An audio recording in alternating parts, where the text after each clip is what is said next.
బాప్తిస్మం ఇవ్వాలంటే ఫస్ట్ నమ్మకమైన వ్యక్తులుగా మీరు ఉండాలి, ప్రార్థనలో మీరు ఉండాలి, వాళ్ళకి మాత్రమే ఇవ్వగలుగుతారు. ఎందుకంటే బాప్తిస్మం అనేది కంచె. ఈ కంచె లేకుండా ఉంటే పొలంలోకి ఏమైనా జ్వరవాలి. మంచి పొలం వేసారు, పొలం వేసారు మీరు అందరూ, మంచిగా పైరు వచ్చింది పోద్దామనే టైంలో 2 బర్రెలు పడితే తెల్లారిపోతే ఏమైతే పడ్డాక. అందుకే బాప్తిస్మం అనేది వాళ్ళు అందరూ కూడా ఇప్పుడు అందరూ తీసుకున్నట్టు ఎటువంటి దోషము లేదు, ఎటువంటి పాపము లేదు, ఎటువంటి ఎవరికి ఆన్సర్ చేయాల్సిన అవసరం లేదు. నీ కొరకు రక్షణ, నేడు నీ కొరకు రక్షకుడు పుట్టి ఉన్నాడు. ఆ రక్షణ అనేది మన కుటుంబానికి మన ఇంటికి ఉన్నారు. చాలామంది బాప్తిస్మం పొందినప్పుడు ఎన్నో అద్భుతాలు చూసుకుంటారు. ఆయన బాప్తిస్మం ఉన్నాయి, రెడీ ఉన్నాయి, చిన్న విషయం కాదు. శాంతి కళ్ళల్లో ఆనందం, వాళ్ళ పిల్లల్లో గంతులు. ఎందుకంటే ఆ బాధ, ఆ ఇబ్బంది, ఆ కష్టాన్ని అనుభవించింది తనే భార్య ఫేస్ చేసింది. అనుకోకుండా స్థిరపు ఆయన కూర్చోవడం ఎన్నో మార్లు చెప్పుకుంటాం. ఎవరు చెప్పడం వచ్చి కూర్చోవడం, వాక్యంలో ఉండటం, ప్రార్థనలో ఉండటం, ఇవాళ బాప్తిస్మానికి లోకాన్ని విడిచిపెట్టడం, బాప్తిస్మానికి సిద్ధపడడం అంటే ఇంతకన్నా ఆనందం అర్థం భార్య చెప్పాలి ఉంటుందా? ఈ బాప్తిస్మాల ద్వారా కుటుంబాలు కట్టబడతాయి, నడిపించబడతారు, అనేకులు నడిపించబడతారు.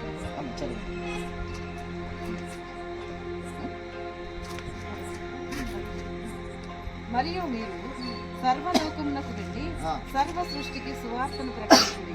నమ్మి బాప్తిసం పొందినవాడు రక్షింపబడు, నమ్మని వానికి శిక్ష విధింపబడు. 2 ఉంటాయి, శిక్ష, రక్షణ. నమ్మిన వారి వలన ఈ సూచక క్రియలు కనబడు. ఏమనగా నా నామమున దయ్యములను వెళ్ళగొట్టుదురు, క్రొత్త భాషలు మాట్లాడుదురు, పాములను ఎత్తిపట్టుకుందురు, మరణకరమైనది ఏది తాగినను అది వానికి హాని చేయదు, రోగుల మీద చేతులుంచినప్పుడు వారు స్వస్థత నొందుదురని వారితో చెప్పారు. బాప్తిస్మాల ప్రయోగాలు ఏంటంటే 1 రక్షణ పొందుతారు, 2 విడుదల పొందుతారు, 3 దెయ్యాలపైన అధికారం కలిగి ఉంటారు, భయపడతాం రాకపోతారు, లేకపోతే లోకాత్మ వాటి నుండి సమస్తమైన వాటి నుంచి నిన్ను నువ్వు శక్తిని పెంచుకోవడం కోసమే బాప్తిస్మం. యేసు ప్రభు వారంట పుట్టిన తర్వాత ఆయన ఒక కాలంకి యుక్తకాలంకి రాగానే యేసు ప్రభు వారు యోర్దాను నది దగ్గరికి వెళ్ళి యోహాను చేతగా బాప్తిస్మం పొందారు. తండ్రి కుమారుడైన క్రీస్తు దేవుడే, పరిశుద్ధుడే బాప్తిస్మం ఎందుకు పొందాడంటే బాప్తిస్మం లేకపోతే రిటర్న్ వెళ్ళటం కుదరదు. ఎక్కడికి? పరలోకి వెళ్ళడం కుదరదు. ఎక్కడి నుంచి వచ్చామో అక్కడికి వెళ్తాం కుదరదు. ఈ రిటర్న్ వెళ్ళాలంటే టికెట్ కావాలి. యేసు ప్రభుకైనా మనకైనా అదే టికెట్. దైవ కుమారుడికే దేవుడు అటువంటి సన్నివేశాన్ని ఎదురుచేశాడు. అప్పుడు యోర్దానులోకి వెళ్ళి బాప్తిస్మం తీసుకొని పరిశుద్ధుడుగాను పవిత్రుడుగాను జీవిస్తూ తిరిగి మళ్ళా ఆరోహణమై ఈ బాప్తిస్మం ద్వారా ఏముందంటే రాకడలో మనం ఎత్తపడతామని అర్థం. ఆమేన్. మరి ఓకేనా? చాలా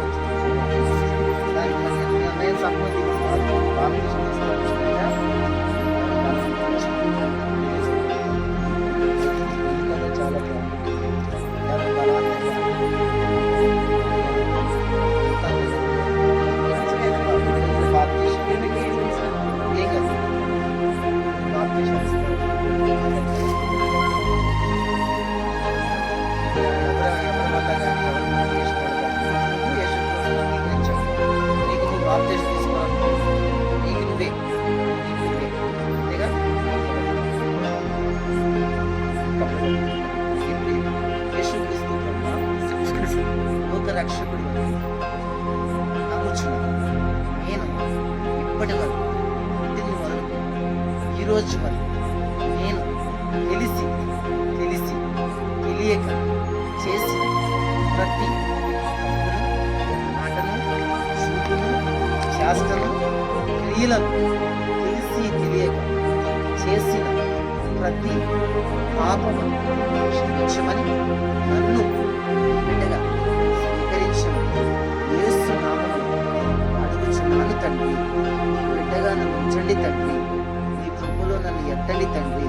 అభిషక్తుడిగాను ప్రార్థనాపరుడుగాను నీ బిడ్డగాను ఎల్లప్పుడూ జీవించులాగా ఈ లోకములో వచ్చే దేనికి వంగక నమస్కరించక ఎత్తుకొనక నీ కొరకు సాక్షి ఇలాగన నన్ను జ్ఞాపకం చేసుకుంటాను.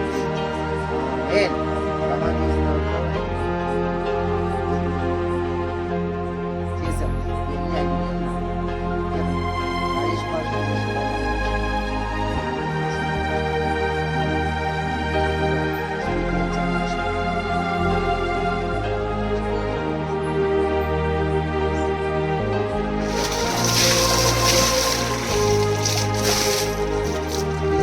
దోషం